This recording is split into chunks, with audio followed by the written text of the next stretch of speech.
ঢাকা শহরে একটা সবচেয়ে কমন হচ্ছে যে মানে হরেন সবসময় বাজায়।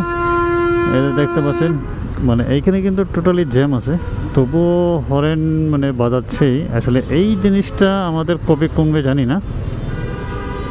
তো হরেন বাজানো বাংলাদেশে কমে না আর কি, দিন দিন যত যাচ্ছে তত আর কি হরেন বাজাচ্ছে এবং মানুষকে একটা মানে বিভ্রান্ত করতেছে।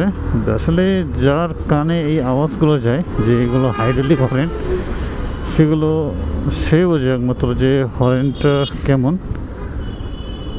তো আসলে এই রাস্তা পারাপার হয় একটা বিষয়, যে সব জায়গা থেকে হচ্ছে, নির্দিষ্ট কোনো একটা জায়গা থেকে রাস্তা পারাপার হয় না। এই জন্য কী হয়, অ্যাক্সিডেন্টের মানে যে তাপমাত্রাটা বেড়ে যায় দিন দিন। তো ঢাকা শহরের রাস্তাগুলো, এটা মনে হয় মেবি বাজার, টঙ্গী, হ্যাঁ টঙ্গী বাজার এটা। তো